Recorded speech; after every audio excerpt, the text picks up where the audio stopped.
आणि आता यानंतर एक सर्वसामान्यांसाठी अतिशय महत्त्वाची बातमी। जर विमानतळावरती सेल्फी काढला तर तुमचा फोन जप्त होणार आहे। अगदी बरोबर, कारण विमानतळावरती रील्स काढण्यावरती आता बंदी घालण्यात आली आहे। डीजीसीए कडून नवीन नियमावली सुद्धा जारी करण्यात आली आहे। जर मोबाईलवरती जर तुम्ही सेल्फी काढला विमानतळावरती तर तुमचा फोन जप्त होऊ शकतो, किंवा एखादी रील जरी काढली तरी तुमचा फोन जो आहे तो जप्त होऊ शकतो। डीजीसीए कडून नव्या नियमावलीची घोषणा करण्यात आली आहे।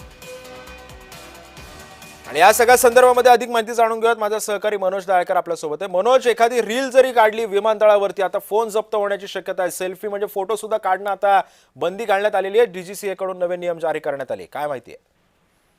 बरोबर, आपण या ठिकाणी बोलल्याप्रमाणे कारण की विमानातून प्रवास करताना एक नवीन आवड असते आणि त्यामध्ये नागरिक हे फोटो आणि व्हिडिओ काढत असतात।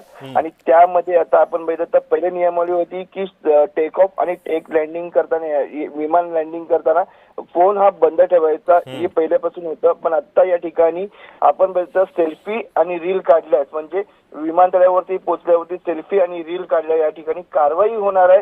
त्यामुळे नागरिकांनी या ठिकाणी सतर्कता बाळगावी लागणार आहे, कारण की नागरिक उत्साहामध्ये सेल्फी आणि रील काढत असतात। पण आता या ठिकाणी विमानतळावरती रील आणि फोटो काढल्यावरती या ठिकाणी बंदी घालण्यात आलेली आहे। डीजीसीए कडून हा नवीन नियम काढण्यात आलेला, नवीन कायदा करण्यात आलेला आहे, कारण की सुरक्षेच्या दृष्टिकोनातून हा महत्त्वपूर्ण निर्णय हा डीजीसीए कडून घेण्यात आलेला आहे। कारण की आपण व्हिडिओ करतो तेव्हा आपण व्हिडिओमध्ये संपूर्ण परिसर हा दाखवत असतो आणि त्यामध्ये कुठेतरी सुरक्षा ही आपली आपण बघितलं तर या ठिकाणी सुरक्षा एक करून आपण सुरक्षेच्या दृष्टिकोनातून हा महत्त्वपूर्ण निर्णय हा घेण्यात आलेला आहे। त्यामुळे सेल्फी विमानतळावर काढला तर फोन हा जप्त होणार आहे आणि त्यावरती आपण बघितलं तर कारवाई देखील केली जाऊ शकते। नक्कीच, धन्यवाद मनोज, तुम्ही दिलेल्या सविस्तर माहितीबद्दल।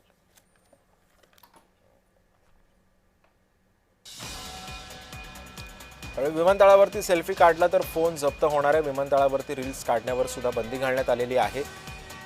डीजीसीए कडून हा महत्त्वाचा निर्णय घेण्यात आलेला आहे।